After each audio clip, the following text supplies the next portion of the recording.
noite ao Evangelho segundo o Espiritismo, capítulo 25, buscai e achareis.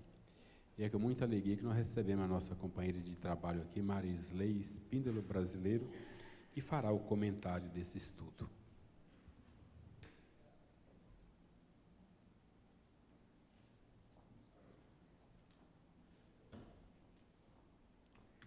Irmãos e irmãs, boa noite. Boa noite. Tudo bem? Preparados para finalizarmos o ano? De toda forma, nós teremos que finalizar, não é isso? Mas é bom fazermos uma avaliação de tudo que nós fizemos até hoje, nesse ano, já que nós levamos em consideração que existem horas, dias, semanas, meses, anos, décadas, né? Nós precisamos disso para termos uma localização, precisamos de uma organização do tempo para termos uma localização no espaço. Então vamos aproveitar a oportunidade para falarmos sobre a importância de viver bem, porque, como nosso irmão disse, buscai e achareis. Quando nós buscamos, quando nós vamos atrás, quando nós queremos, as coisas acontecem. E às vezes, como somos trabalhadores da última hora, não porque deixamos tudo para a última hora, mas nós ainda temos alguns dias aí pela frente antes de terminarmos o ano, não é verdade? Então, olha só. Opa!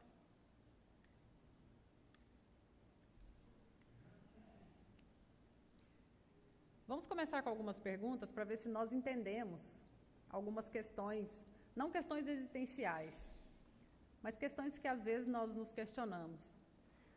Por que as pessoas algumas pessoas realizadas profissionalmente possuem problemas afetivos? Às vezes, quase todas, né? Por que existem casais que vivem bem mesmo com dificuldades materiais? E por que às vezes nós buscamos uma alimentação saudável, a prática de exercícios físicos, tentamos manter uma saúde, né? Não fumamos, não bebemos, não nos colocamos em situação de risco ou em situações de perigo, mesmo assim a enfermidade aparece. E por que o isolamento religioso gera tantas frustrações? São perguntas que nos levam a fazermos uma avaliação sobre os aspectos que nós precisamos ter sob controle no decorrer da nossa vida. E aí, pronto. Outros questionamentos. Por que algumas pessoas prosperam e outras, por mais que se esforcem, não decolam? Quando está tudo para dar totalmente certo, acontece alguma coisa. É como aquele maratonista que está ali próximo da linha de chegada e vem um louco e empurra ele para fora da pista. Por que umas pessoas são felizes no amor e outras vivem em solidão? E pior que a solidão, os conflitos. Se bem que tem gente que prefere viver a dois em conflito do que viver sozinho. Como dizia uma senhora amiga nossa, viúva, ela falou, casei de novo porque precisa ter pelo menos uma pessoa para brigar, né? Ela dizia. Por que a uns Deus ouve-lhes as orações e outros parecem abandonados? Por que será? Vamos pensar. Estou sendo delicada aqui com... E aí? Vamos fazer uma avaliação, então? Na palestra anterior, nós pincelamos rapidamente a respeito dos 3 fatores importantes para o nosso equilíbrio. Se os irmãos fizerem uma avaliação dos prováveis problemas que nós vivenciamos, nós poderíamos classificá-los todos nesses 4 itens. Ou problemas na realização profissional, ou na realização afetiva, na realização espiritual, ou na saúde. Mas os irmãos vão entender por que eu coloquei saúde no centro. A Organização Mundial de Saúde define saúde como completo bem-estar físico, mental e social, e não apenas ausência de doença, não é verdade? eu penso no conceito de saúde de uma forma um pouco mais ampla. O completo bem-estar físico, mental, emocional e espiritual. Acho que poderíamos ampliar um pouco mais esse conceito. Porque a questão espiritual, em desequilíbrio, prejudica sim a nossa saúde. A questão emocional, tudo bem que ela está ligada à mente, mas nós costumamos, tradicionalmente, separar a razão de emoção, não é verdade? Então, vamos entender um pouquinho mais sobre isso. A primeira resposta é essa, para todas aquelas perguntas. Por que parece que existe um descompasso, né? Quando a pessoa cresce profissionalmente e chega no topo da realização profissional, já tem a casa dos sonhos, os carros dos sonhos, o topo da pirâmide social, parece que a vida familiar se desestrutura. Parece que o amor esfria. Então, e por que às vezes a gente percebe pessoas que buscam tanto uma realização espiritual, se esforçam, oram, parece que quanto mais oração, como dizia antigamente, quanto mais oração, mais assombração. Já ouviram essa? O que acontece? Por que será? Vamos lá.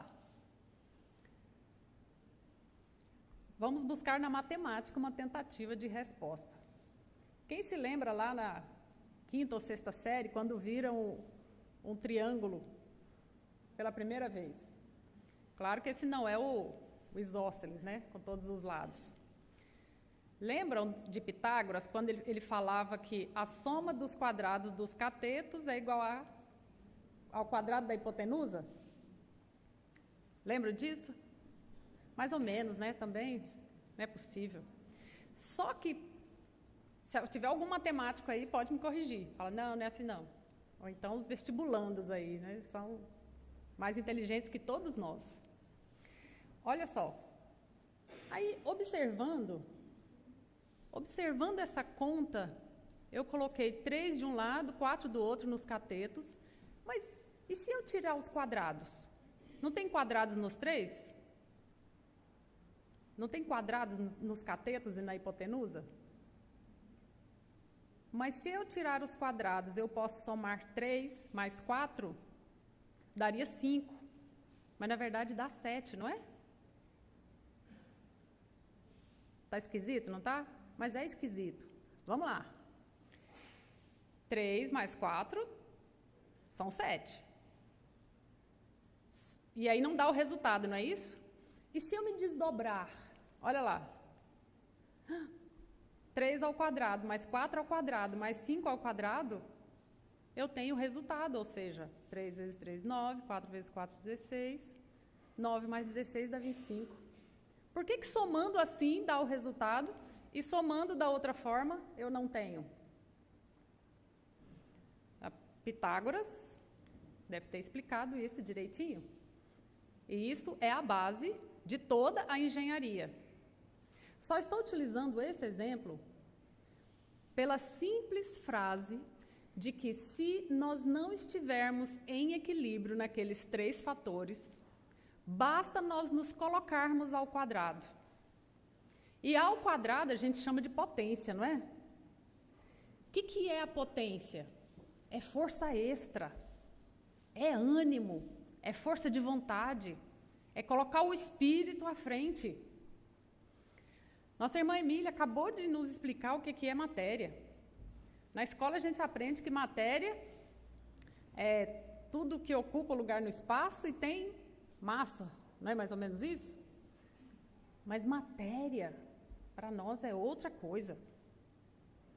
Tem 2 significados. Além de ser aquilo que prende ao espírito, é a ferramenta de que o espírito utiliza para agir sobre e até sofrer a influência.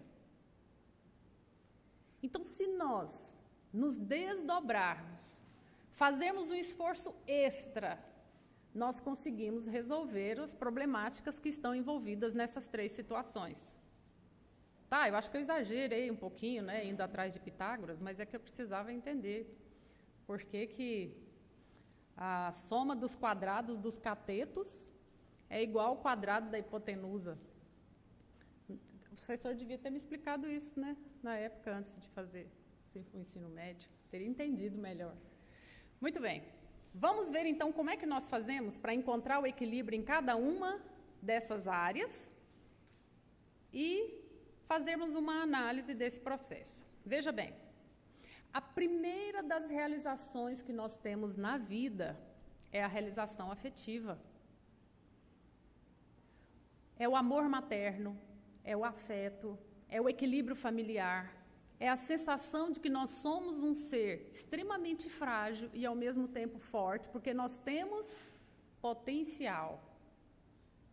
Um bebê nada mais é do que um ser frágil e pequeno, mas com um enorme potencial. Então, aquele quadrado lá do triângulo, ele ainda está apagado. Mas o que a família faz? Desenvolve nessa criança o lado afetivo. Mas o interessante que nós observamos é que, às vezes, nós não recebemos dos nossos pais a estrutura emocional necessária para termos essa realização afetiva. Como eu já disse algumas vezes, até 1 ano de idade, nós aprendemos a falar, a andar, a segurar a colher, né, a comer. Demora mais um pouquinho, mas a gente consegue controlar as eliminações lentamente. Tudo isso é matéria, tudo isso é corpo. Em que momento da nossa vida nós aprendemos a identificar o sentimento do outro, a olhar para o outro depois que nós falamos algo que não deveríamos falar e o outro fica triste? Qual foi a aula? Pais e mães mais atentos desenvolvem, sim, essa capacidade de formar o corpo dos sentimentos. Mas aí nós vamos para a escola, ou com os nossos primos ou amigos, e nós desenvolvemos a capacidade de fazermos amizade.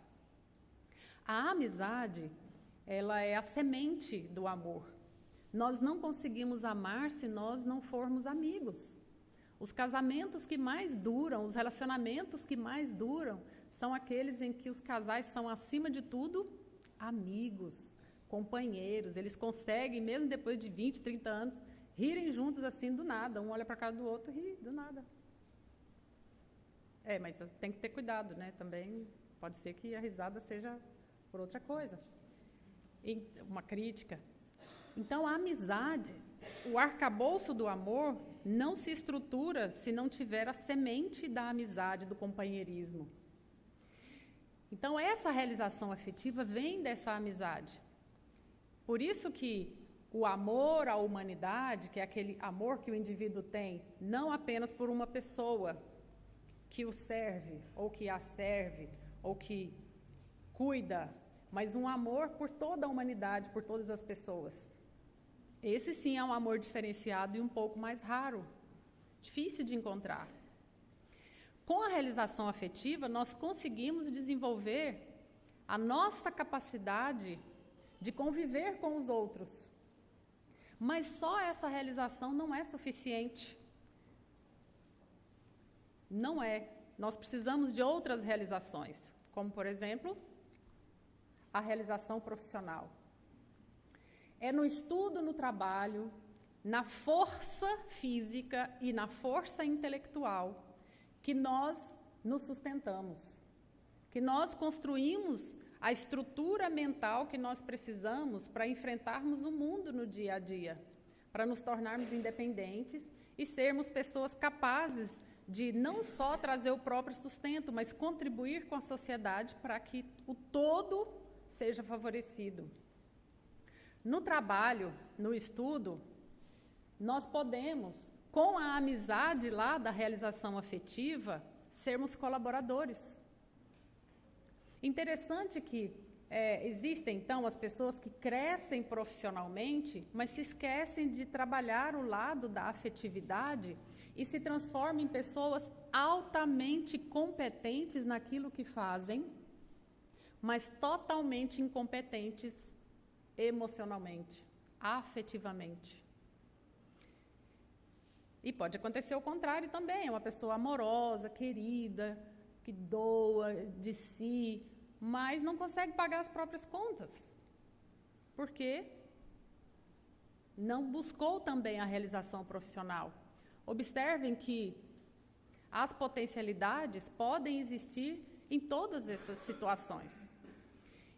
Em todos os momentos, nós podemos cumprir apenas a nossa obrigação, ou seja, lá na realização afetiva, além de ser amigo, surpreender o outro com algo bom, além de amar o outro, surpreendê-lo com uma atitude ótima que o outro nem esperava.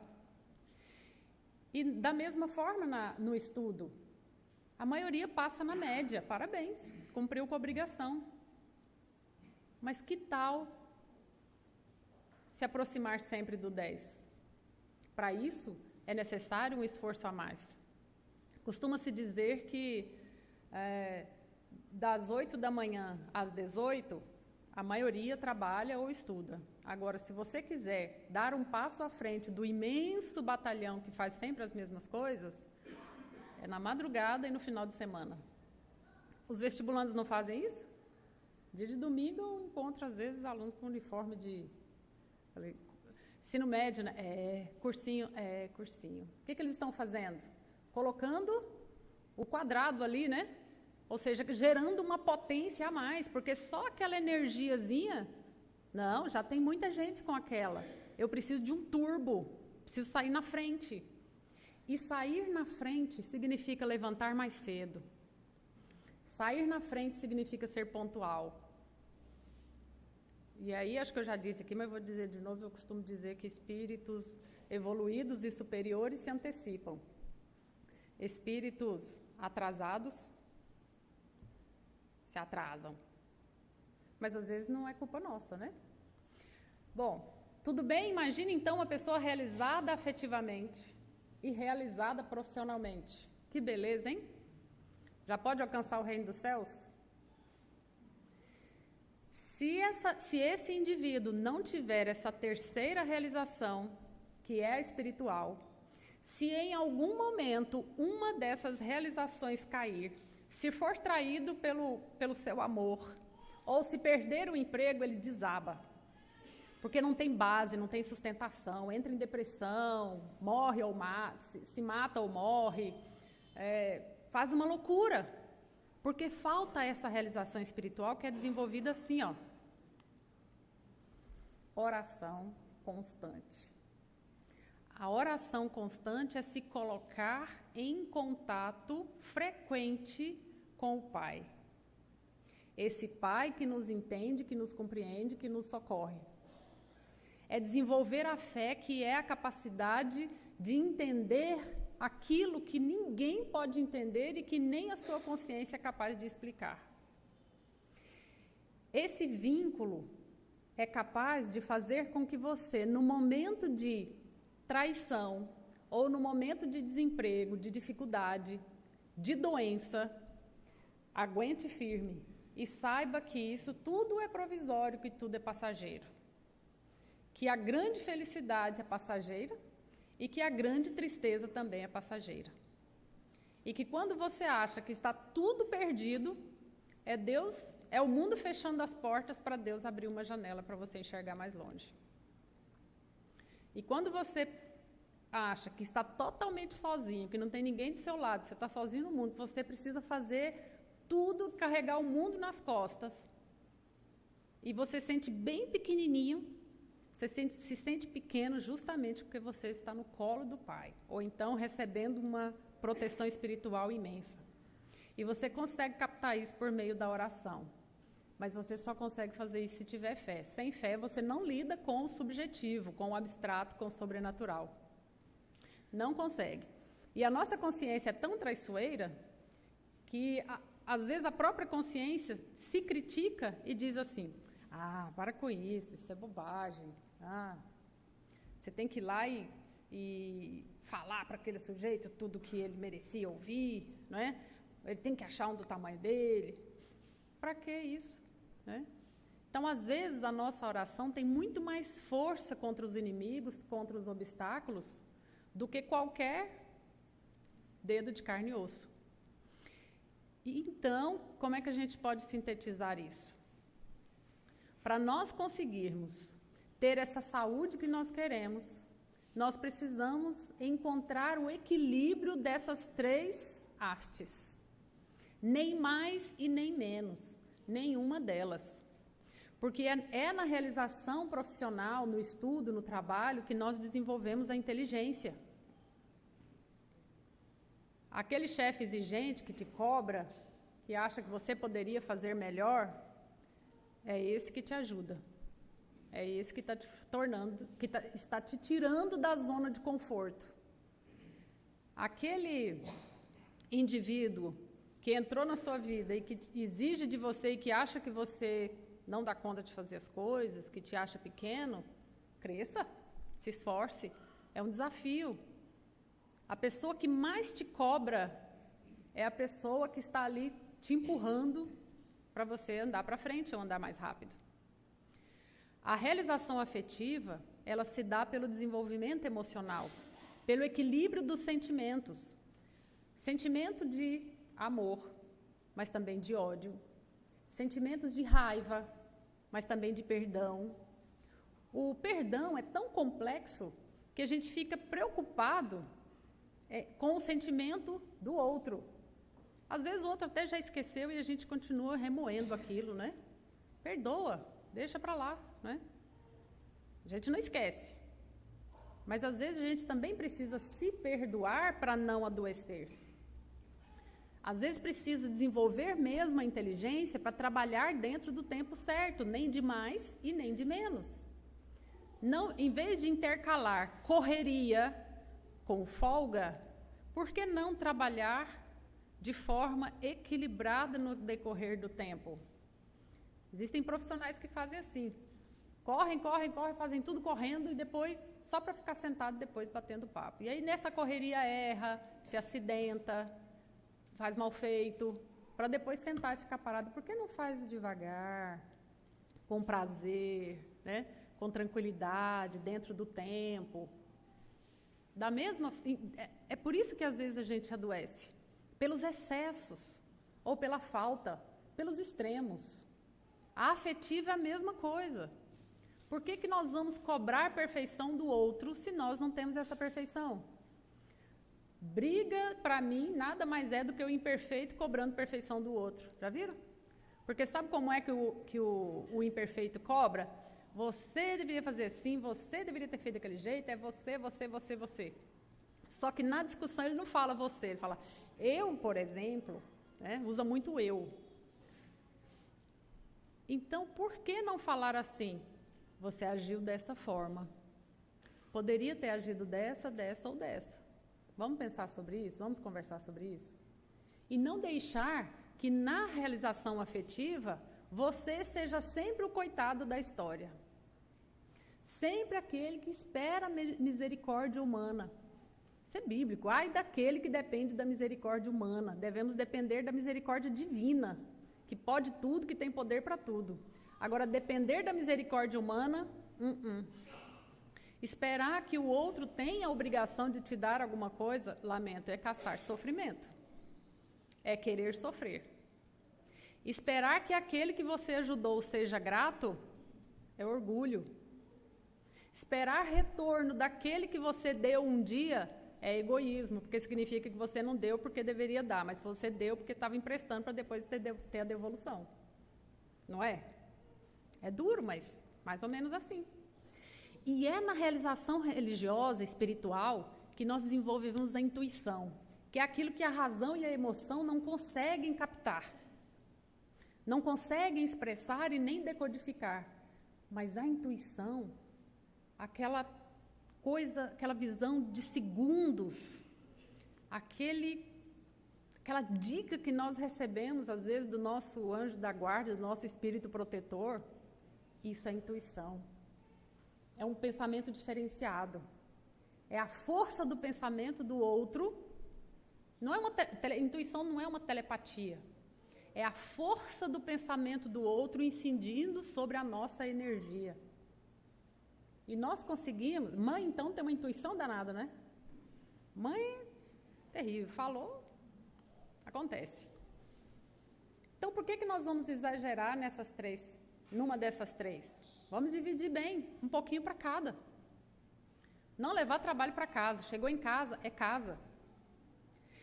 Existem umas pessoas conhecidas, e a gente tem não é um julgamento, é só um exemplo, tá? Que destruíram a vida familiar, então, mas ainda tem filhos pequenos. O que faz? Houve separação. Sabe o que fazem no final de semana? Rua com os amigos. E vão espalhando os filhos, deixam aqui, outro ali. Olha, justamente no final de semana que teria um tempo maior para orientar esses meninos. E aí essas crianças vão ficando cada dia mais desajustadas em todos esses processos. É o que eu chamo de pais fugitivos. Não é a criança que foge de casa, não.